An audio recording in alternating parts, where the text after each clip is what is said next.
Faut-il préférer, dans la communication avec les gens, l'oral à l'écrit? J'ai l'impression que, dans le cas de l'oral, il y a beaucoup de choses qui se perdent. Parce qu'il y a un effort intellectuel supérieur à l'oral et à l'écrit. À l'écrit, les mots sont bien distincts, sont bien séparés. En oral, tout s'enchaîne. Et donc, il y a un travail mental supérieur pour comprendre ce que dit l'autre. Et puis, quand on parle avec quelqu'un et qu'il y a des mots qu'il ne comprend pas, qu'il ne connaît pas, il peut décrocher. Alors qu'à l'écrit, eh bien, il peut retrouver un autre mot un peu plus loin qu'il comprendra. Il pourra quand même arriver à se faire une idée assez claire.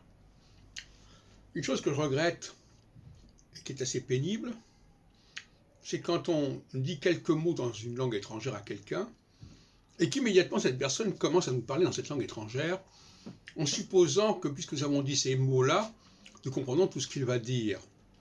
C'est un prétexte qu'il trouve comme ça pour pouvoir parler librement, parce que la personne a dit quelques mots dans une langue. Et il ne se préoccupe pas de savoir s'il est compris ou pas. Et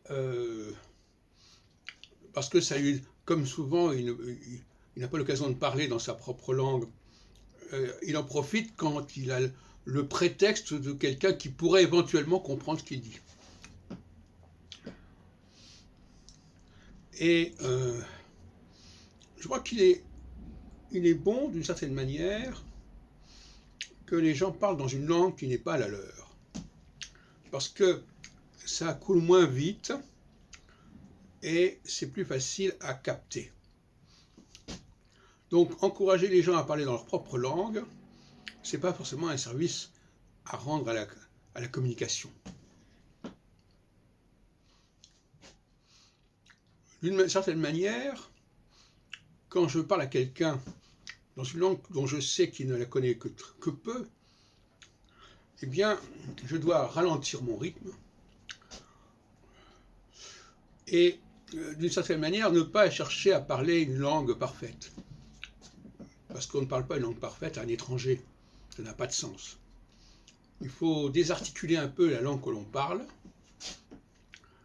employer des mots, voilà, vous comprenez ce mot-là, etc. Il faut beaucoup plus de prudence et de patience quand on parle à un étranger, que ce soit pour lui parler ou pour écouter ce qu'il dit, et il y a du travail à faire.